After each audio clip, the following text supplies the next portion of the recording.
Michael Jordan was an overrated ball hog. He held back the development of all-star caliber players B.J. Armstrong and Horace Grant while he padded his stats. He was saved by John Paxson and Steve Kerr, yet MJ stans will never acknowledge their game-winning shots because they are brainwashed by NBA, Nike, ESPN, Oprah, Wheaties and various other marketing or PR campaigns of yesteryear.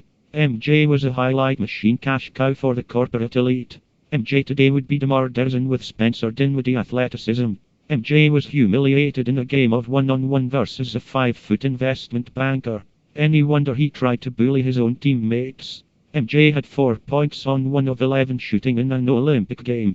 Brainwashed MJ stans think it's better to lose in the first round or not even make the playoffs than lose in the finals. MJ personally called up David Stern and begged him to change the rules because he was scared of the Pistons. MJ is so threatened by King James that as soon as the 2016 finals were over he gave the green light to a full Netflix series featuring himself twisting the truth for 10 hours, which pissed off a lot of old players, especially ex-teammates. He is clearly an egomaniac and King James is more clutch. James is the GOAT.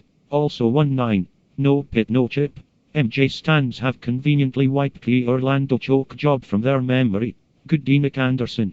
Bulls only lost 2 less games when MJ abandoned them and went to practice being a mediocre baseball player. Make no mistake about it, MJ flopped, traveled and constantly complained to the refs. MJ was often guarded by chain-smoking alcoholics, grocery baggers, crackheads, Kenny Rogers, mechanics and a 5'3" defender, which he obviously called a midget because MJ is an asshole who lacks the maturity and sportsmanship of King James.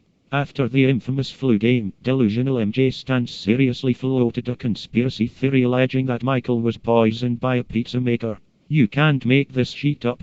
Michael's switch-hand layup against the Lakers was a fine example of showboating and not even difficult given that there weren't even defenders near the basket at all. MJ stans went wild when MJ hit 7 3-point shots against the Blazers.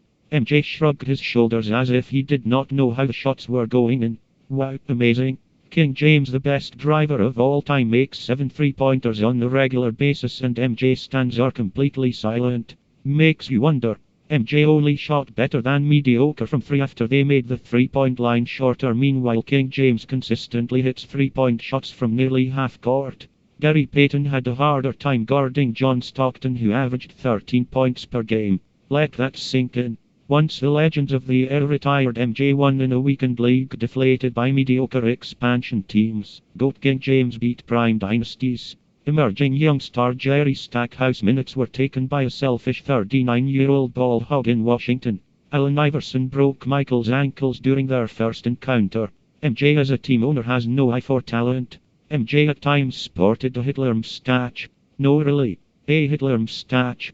The list goes on. GOAT King James is a better all-round player and more clutch. 1-9. No pit no chip. Orlando choke job. Michael Jeffrey Jordan is not God, you filthy casuals.